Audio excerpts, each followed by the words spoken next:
তো অনেক দিনের ইচ্ছে ছিল কঙ্কালীতলা আসার। বীরভূম লাল মাটির দেশ, যেদিকে তাকাই যত দূর তাকাই লাল মাটি আর লাল মাটি। এটা আমার প্রথমবার আসা। এর আগে তারাপীঠ ঘুরেছি, নলহাটি ঘুরেছি, কিরিটেশ্বরী গিয়েছিলাম। তো অনেকটা ইচ্ছে ছিল যে একবার কঙ্কালীতলা আসবো। তো এসেছি।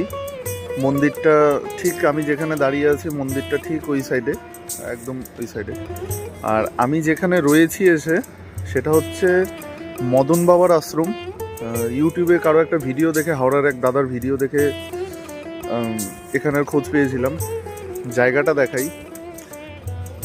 এটা শ্মশান, মানে যেখানে মৃতদেহ দাহ করা হয়, কঙ্কালীতলা মহাশ্মশান এটা।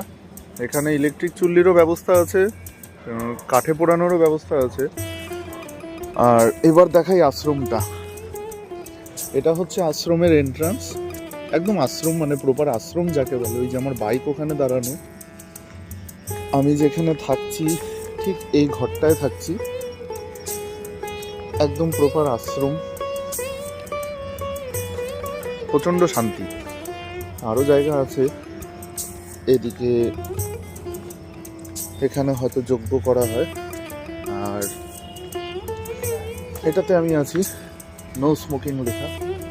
বাকি এখানে পুরো জায়গাটা সুন্দর শান্তি জায়গা।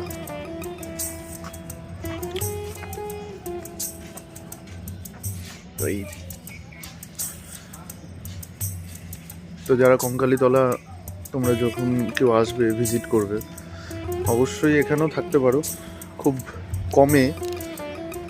আর মদন বাবা এখানে নিজেই রান্নাবান্না করেন, নিজেই রান্নাবান্না করে দেন।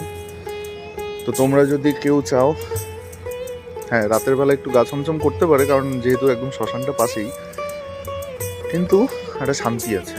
তোমরা যদি কেউ এখানে ভিজিট করতে চাও, আসতে চাও, অবশ্যই মদন বাবার নাম্বারটা এখানে দেওয়া থাকবে।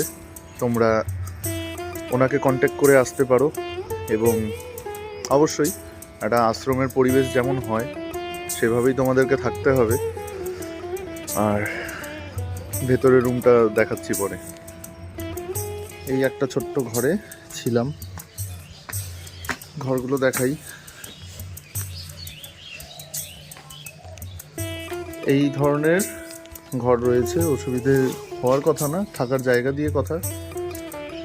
আমার তো খুব ভালোই লাগলো থেকে। আর এই জায়গাটায় আশ্রমের পুরো সমস্ত কিছু। তো কারো যদি কখনো মনে হয় যে তোমরা এসে এখানে থাকতে চাও, অবশ্যই